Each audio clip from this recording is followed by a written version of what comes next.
Hello students, आप लोगों को प्रीवियस चैप्टर में आप लोगों ने एजम्पशंस के बारे में मतलब हमारा अकाउंटिंग प्रिंसिपल चल रहा है second chapter theory basis of accounting, जिसमें मैं आपको अकाउंटिंग का एजम्पशंस जो है धारणाएं मान्यताएं वो एक्सप्लेन कर चुकी हूँ प्रीवियस वीडियो में। ठीक है ना।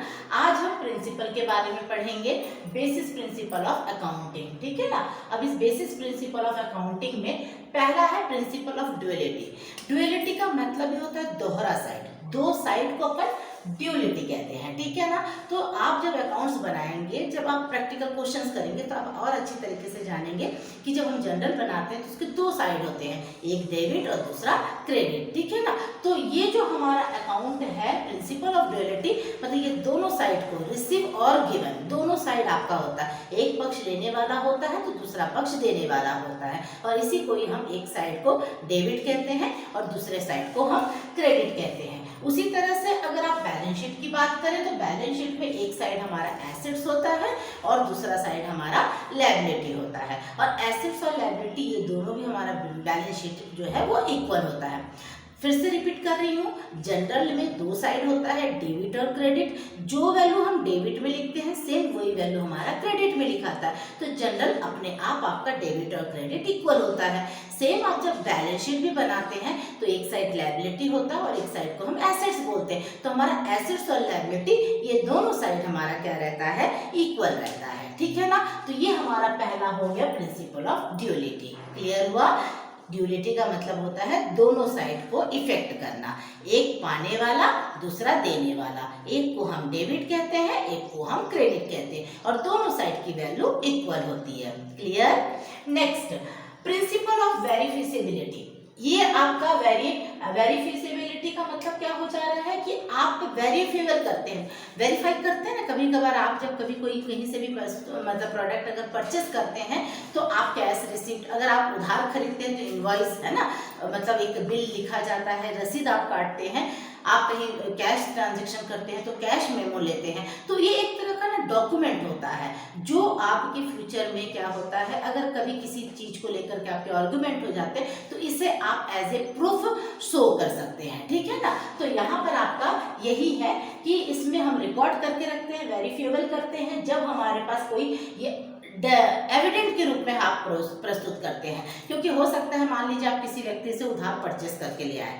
और बिना रसीद काटे लेकर आए, तो कल को क्या होगा, आप उस व्यक्ति को, आपने अगर उधार लेकर आए तो जो व्यक्ति आपको रसीद काट करके नहीं दिया है तो वो कभी भी क्लेम नहीं कर सकता, आपसे पैसे मांग नहीं सकता। आप बिल्कुल मुँह कर सकते हो कि कहाँ है, कौन सा प्रूफ है कि मैंने आपसे उधार खरीदा है या उधार सामान लेकर आए। तो जो सेलर होगा वो हमेशा आपको रसीद काट करके एक वाउचर या इनवॉइस जो है वो आपको देगा, तो जिससे क्या होगा आपको पता चलेगा। और आपने अगर कैश भी ट्रांजेक्शन किया है तो कैश मेमो भी आप ले लेते हैं।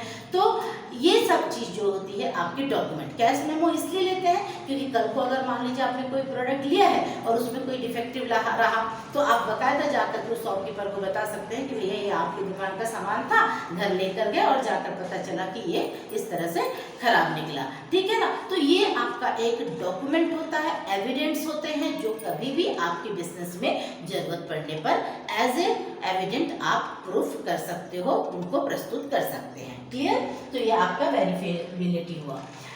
नेक्स्ट है principle of historical cost. Historical cost को हम कॉस्ट कॉन्सेप्ट भी कहते हैं, याद रखिएगा। लागत, हमें ये देखना रहता है कि जब भी आप कभी कोई सामान खरीदते हैं तो आप बोलते हो कि मेरे को इस वस्तु की लागत इतनी लगी। अब लागत में अच्छे से समझ लीजिएगा कि कॉस्ट प्राइस में क्या क्या चीज इंक्लूड होते हैं। आपके द्वारा जो भी एक्सपेंसेस होता है, आप उसको लाने ले जाने में अगर कोई गाड़ी भाड़ा दे रहे हैं या फिर मान लीजिए उसमें कुछ रिपेयरिंग की आवश्यकता हुआ, रिपेयरिंग करवा रहे हैं, तो आप अगर मान लीजिए एक मशीन खरीद रहे हैं और उस मशीन को खरीद करके आपके शॉप से आपके घर मतलब दुकान तक लाने में मान लीजिए आपका 1000 रुपीज आपके फ्राइट का लग गया, तो आपकी मशीन की कीमत सपोज कीजिए 20,000 है, तो 20,000 में 1000 आप उस एक्सपेंसेस को भी जोड़ लेंगे, तब जाकर आपकी मशीन की वैल्यू कितनी हो गई, 21,000 हो गया। तो ये कॉस्ट एक्विजिशन है। एक्विजिशन का मतलब होता है परचेज, आपने कॉस्ट प्राइस उसके बताया। जैसे कॉस्ट प्राइस इंक्लूडेड, क्या क्या शामिल रहेगा, ट्रांसपोर्टेशन। हाँ, अगर मान लीजिए आपको ट्रांसपोर्टेशन भी मैंने जब ये फ्राइट कहा, वो ट्रांसपोर्टेशन एक्सपेंसेस के अंतर्गत ही आएगा। एस्टेब्लिशमेंट एक्सपेंसेस, कई बार कोई सामान होता है जो आपके घर में आते हैं, उसको लगाने के लिए आपको नहीं मालूम होता, आपको बाहर से व्यक्ति बुलाना पड़ता है, तो वो आपके कुछ चार्जेस ले लेते हैं। और फिर कई तरह के एक्सपेंसेस होते हैं, तो ये सारी जो एक्सपेंसेस उसमें शामिल होते हैं, ये आपका क्या कहलाता है, कॉस्ट परचेज कहलाता है। ठीक है ना, लागत कि आपने कितने में खरीदा। ठीक है, तो ये आपके मार्केट प्राइस, इसमें बोला जा रहा है कि no change is made the cost price of asset if it's market price change in the future. इसके कॉस्ट प्राइस में तब तक चेंजेस नहीं आएगा जब तक मार्केट में उसकी प्राइस में कोई चेंजेस ना आ जाए। ठीक है ना, तो अगर सपोज कीजिए एक एग्जांपल हम दे रहे हैं कि कोई व्यक्ति जो है वो मान लीजिए अपना कोई सामान या कोई भी मशीन 2 लाख रुपीज में परचेस करना चाहता है, इतना वो इन्वेस्ट करना चाहता है, लेकिन जब मार्केट जाता है तो उसे वो प्रोडक्ट 1,50,000 में मिल जाता है। तो यहाँ पे कॉस्ट प्राइस 2 लाख नहीं होगा, 1,50,000। खरीदने वाला कितना इन्वेस्ट करना चाहता था ये नहीं, वो कितना देकर सामान लेकर आया, वो आपका कॉस्ट कॉन्सेप्ट कहलाएगा या हिस्टोरिकल कॉस्ट कहलाएगा। क्लियर हुआ कि आप कितना देना चाहते हैं, कितना इन्वेस्ट करना चाहते हैं। It is not mandatory, it is mandatory that how much you पे, आपने कितना दिया और दे करके सामान लेकर आए। क्लियर। नेक्स्ट है आपका principal of revenue recognisation. Revenue recognisation को हम एक्रूअल प्रिंसिपल भी कहते हैं। एक्रूअल प्रिंसिपल, इसको थोड़ा सा अच्छे से समझ लीजिएगा। इसमें कहा जा रहा है कि जिस फाइनेंशियल ईयर, प्रीवियस में भी या कभी मैं आपको बार बार बताई हूँ कि हमारा फाइनेंशियल ईयर 1 अप्रैल से लेकर के 31 मार्च तक का होता है। ठीक है ना, कई बार हमने इस बात को बताया। अब यहाँ पर ध्यान दीजिए कि सपोज कीजिए कोई व्यक्ति, आपका असेसमेंट ईयर जो है वो 1 अप्रैल 2020 से लेकर के 31 मार्च 2021 चला। क्लियर। आपने ये सामान जो है 1 फरवरी 2021 में परचेस किया। 1 अप्रैल टू 31 मार्च के बीच में 1 फरवरी 2021 को आपने सपोज कीजिए 10,000 का कोई सामान परचेस किया। ठीक है ना, ये उधार परचेज हो गया, पर आप इसका पेमेंट जो है, पेमेंट आप कर रहे हो 10 मई 2021। ये आप पेमेंट कर रहे हैं, दे रहे हैं। खरीदा था 1 फेब को, आप पेमेंट नहीं कर पाए, आप पेमेंट कर रहे हो 10 मई, आप 10 मई को दे रहे हो। तो अच्छे से समझ लीजिए, परचेज आपने कौन से सेशन में खरीदा था, 2020-21 वाला फाइनेंशियल ईयर में आपने परचेस किया कोई भी सामान 10,000 में, लेकिन पेमेंट जो है वो 10 मई को कर रहे हैं। यानी ये कौन सा फाइनेंशियल ईयर में लग गया, ये आपका लग गया 1 अप्रैल 2021 टू 31 मार्च 2022, यानी ये नेक्स्ट फाइनेंशियल ईयर पे आ गया। तो यहाँ पर आपको विशेष ध्यान देना है कि आपका ये 2 अलग अलग ईयर चला आया, तो आपको एंट्री कब करनी है, यहाँ पर ध्यान दीजिएगा। एंट्री आप जब परचेस कर रहे हो उस ईयर में इसकी एंट्री होगी, न कि आपका इसका पैसा कब मिल रहा है। सेटलमेंट टाइम से हमें कोई मतलब नहीं है कि हमारा ये अमाउंट का सेटलमेंट आपने कब किया, हमें यहाँ पर है कि हमने इसकी एंट्री कब की, कब हमने वस्तु को खरीदा या बेचा, जो भी किया। ठीक है ना, यानी यहाँ पर ये आपका 1 फेब 2021 में जब आपने परचेस किया या सेल्स किया, इस फाइनेंशियल ईयर में एंट्री होगी, न कि इसमें होगी। क्लियर हुआ। तो यानी यहाँ पर आपको ध्यान देना है कि इसे हम एक्रूअल प्रिंसिपल भी कहते हैं। इसमें any income and profit is not treated as until the goods और service are actually sold.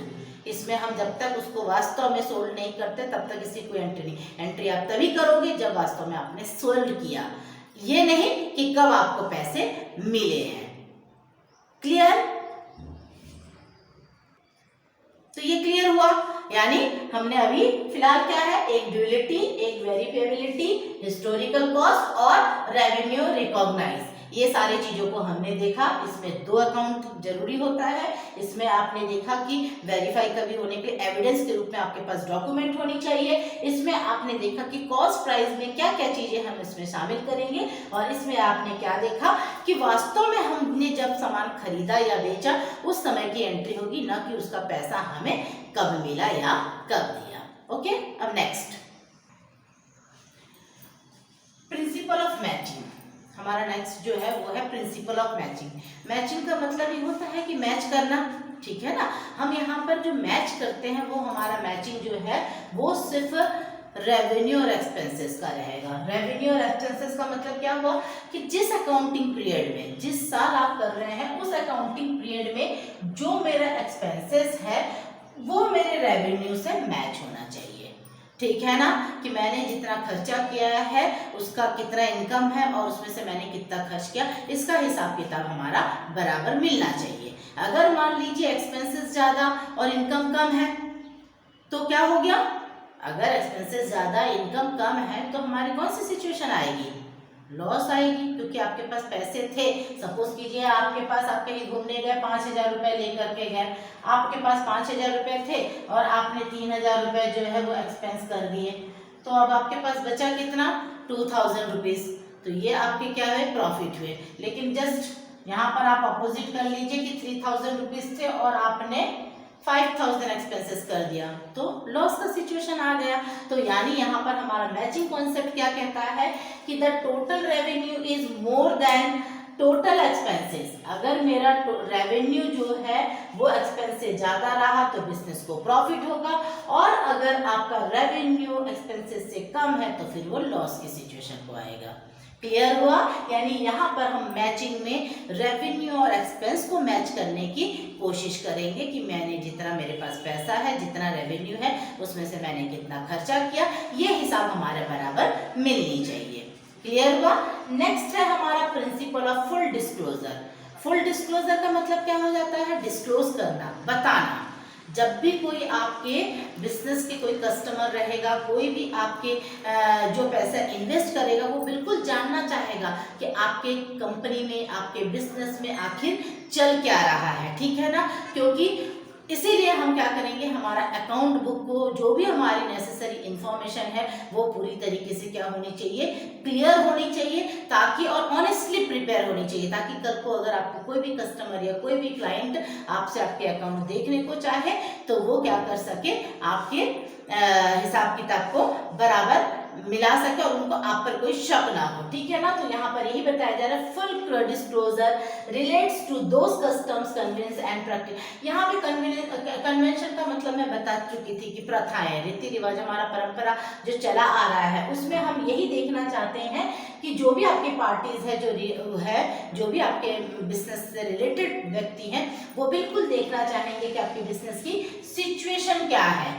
Without any ambiguity, यानी अनिश्चितता, किसी भी तरह का अनिश्चितता या किसी भी तरह का बेईमानी वाली चीजें आपके बिजनेस में नहीं होनी चाहिए। आपकी पार्टीज जो है, जो आपके मेन बिजनेस में इन्वॉल्व व्यक्ति हैं, उन्हें क्या होना चाहिए, पूरी तरीके से आपके अकाउंट बुक और जो भी स्टेटमेंट है वो पूरी तरीके से आप ऑनेस्टली बनाएंगे, ताकि उसमें जितने भी नेसेसरी इंफॉर्मेशंस है वो सारे आपके डिस्क्लोज आप करेंगे, जो भी आपके लिए आवश्यक आपके बिजनेस में हुआ। तो ये आपके पॉइंट्स में यहाँ पे आपको क्लियर हो गया कि मैचिंग कॉन्सेप्ट में हम एक्सपेंसेस और रेवेन्यू को मिला करके चलेंगे, और डिस्क्लोज का मतलब होता है पूरी तरीके से आपके अकाउंट को प्रॉपरली ऑनेस्टली दिखाना, ताकि किसी को भी आपके अकाउंट में या अकाउंट की बुक में डाउट ना हो, उन्हें ये ना लगे करे कोई घपला कर रहे हो, आप छुपा रहे हो, ऐसा बिल्कुल नहीं होना चाहिए। ओके, चलिए नेक्स्ट देखते हैं।